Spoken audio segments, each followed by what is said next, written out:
Hi there, folks. It's Dave. Meanwhile, Bonjour and Anishinaabe Dog. I'm going to entitle this video The Tools of the Trade because these are the things that I use when I'm beading. Hopefully, this will be of some value to you. So this thing here is my beading board, and frequently it sits in my lap when I'm doing beadwork. Right now it's sitting on this table, which is really nice. I have several things on it that are really nice for me. I put two refrigerator magnets on it, and they're nice because when you unthread a needle or whatever, you can drop it there and it'll hold on to it, and it keeps needles from dropping on the ground and people from stepping on needles and all kinds of terrible things from happening. I also use these little pieces of leather, and they're wonderful because the way I use them is whenever I'm going to be using some beads, I pour them out on my little piece of leather, and then I go ahead and I do my beading. And this way, if somebody knocks my board or something happens, I only lose a tiny little bit of beads. So this is nice because you can, with the beads on the leather, you can kind of do them like tiddlywinks. They pick right up. You can grab up a bead really easily this way.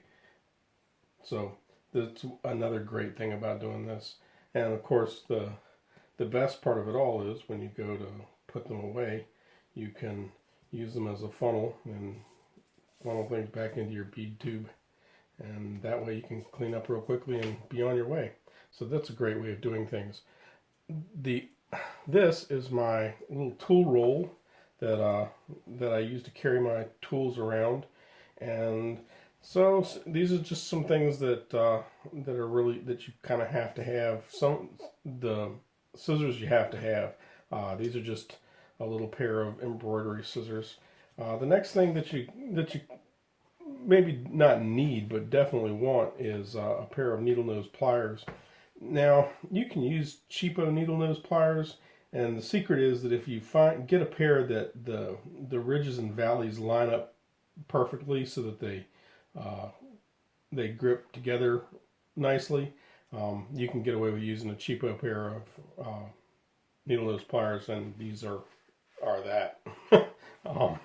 This is a beading scoop that I got at a bead store one time. You certainly don't need it, but it's handy.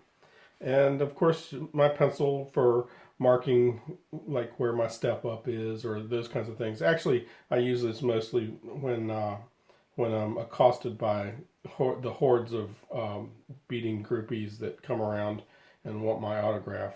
So that's how I use that most of the time. This is a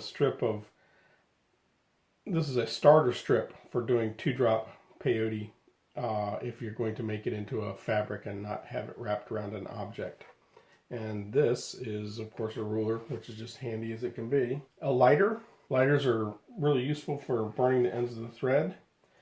I have a little sort of pin cushion for my needles, my beading needles. I usually keep some pins in there. Pins are handy for manipulating thread when your fingers are too big. A couple of curved needles because sometimes that's really useful. Nymo. Now I use Nymo and I use it a lot. I'm not in love with it. I wish there was something better, but so far I haven't found anything that I thought was better. So Nymo. I also keep in here my needle packages. These are size 12. I usually keep a pack of 10s in there too. And over here I have my little block of beeswax. I use beeswax a lot to condition the thread. It keeps things from getting kinked up or snarled.